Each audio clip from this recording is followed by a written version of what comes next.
Good evening, everybody. I'm Dr. Anggraini Endah Kusmaningrum. I'm from University 17 Agustus 1945 Semarang. I want to presentation and with title Understanding Informed Consent Effort to Minimize Medical Disputes. Informed consent. Informed means that the information has been given, it has been explained, it has been described. Consent means approval, permission, giving permission, agreeing to someone to do something. Informed consent, consent or consent from the patient that is given freely and rationally after obtaining information from the doctor and understanding it. Article 9. Law number 36 of 2009 concerning health. Everyone has the right to obtain information about his or her health data, including action and treatment that have been or will be received from health worker. Article 3, Permenkes number 290 of 2008, every medical procedure that contains a high risk must obtain a written agreement signed by the person who has the right to give consent. Number 2, medical action that is not included in the provision as referred to in paragraph 1 may be given with verbal approval.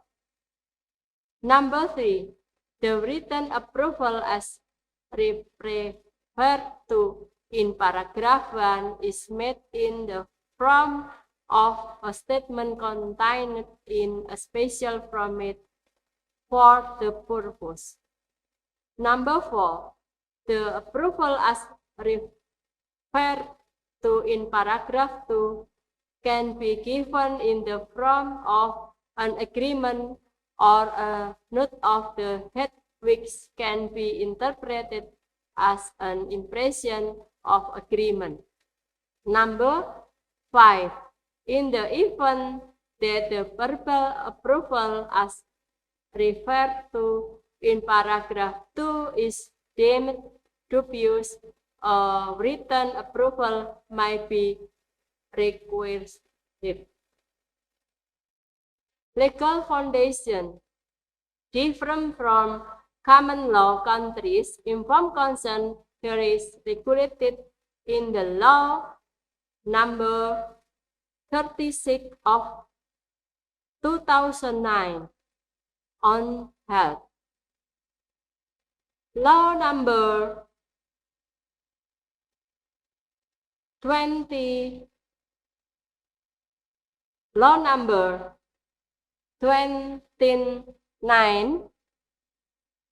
of 2009 concerning medical practice. 3. Law number 44 of 2009 about hospital. And number 4, law number 36 of 214 concerning health worker.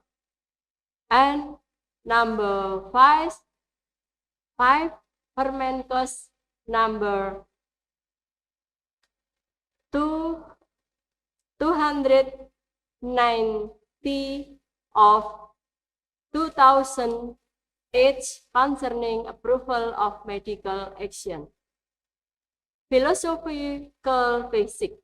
Informed consent is required because number one, the damage of patient autonomy.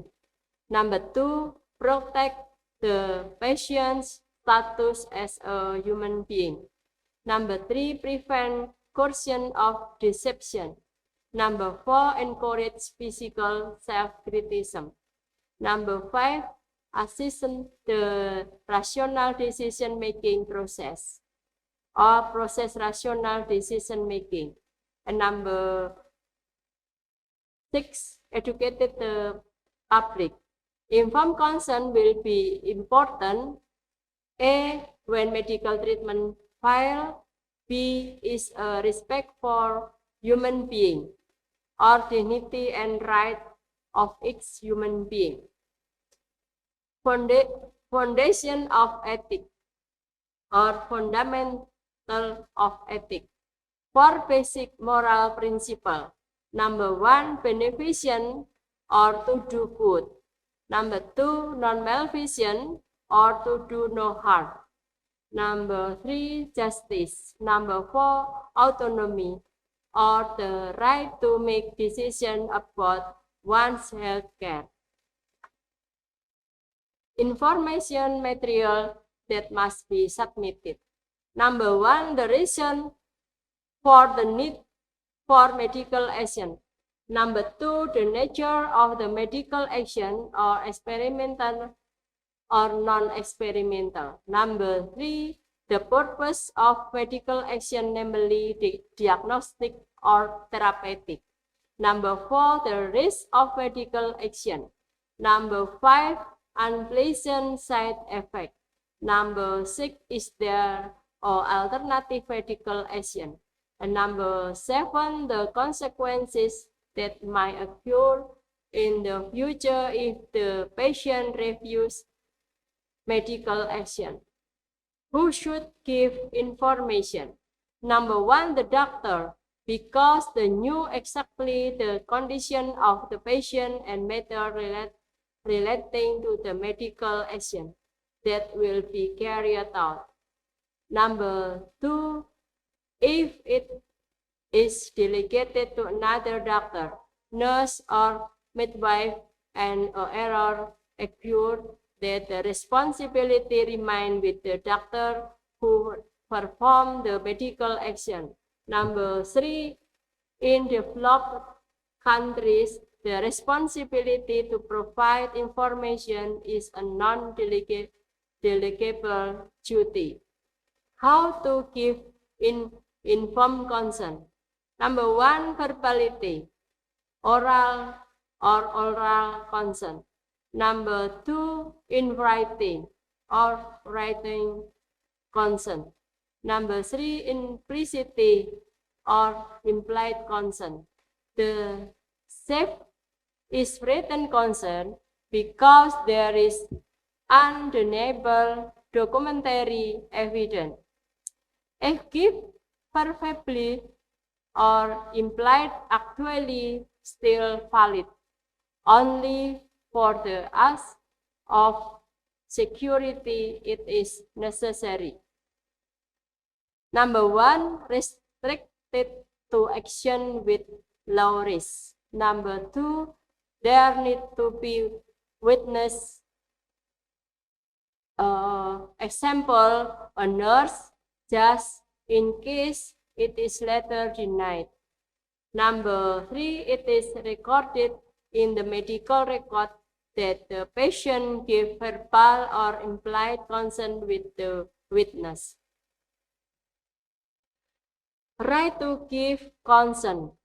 Adult and common sense patient, only patient. Number two, patient children, family or guardians. Number three, the patient or no sense of family or guardian curator. And number four, the patient is married to the patient concerned except to medical procedure.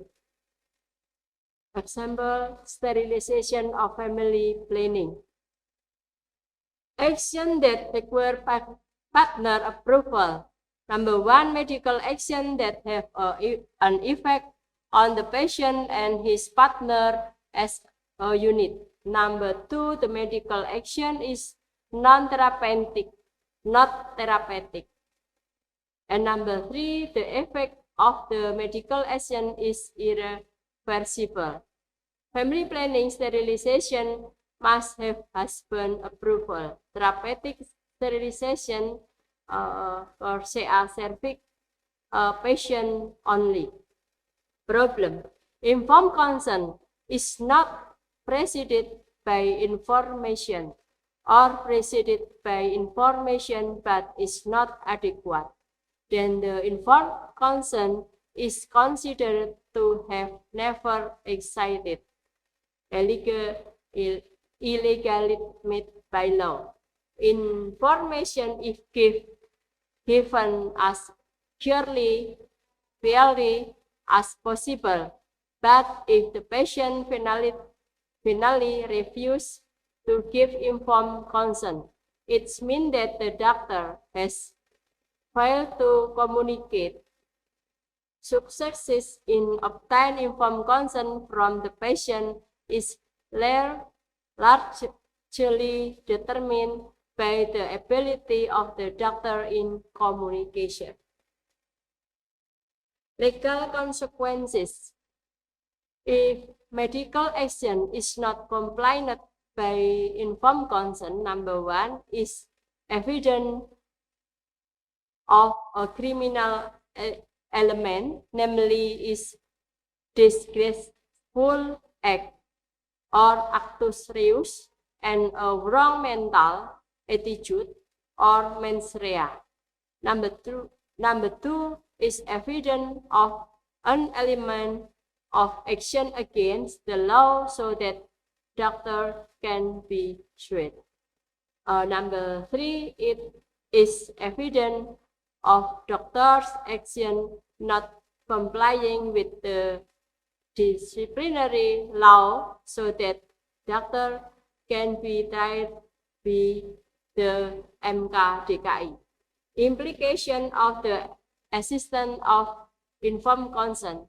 If the doctor has fulfilled the informed consent and SPM, but there are also negative consequences that are not in line with expectation, that the doctor cannot be punished or pay any losses.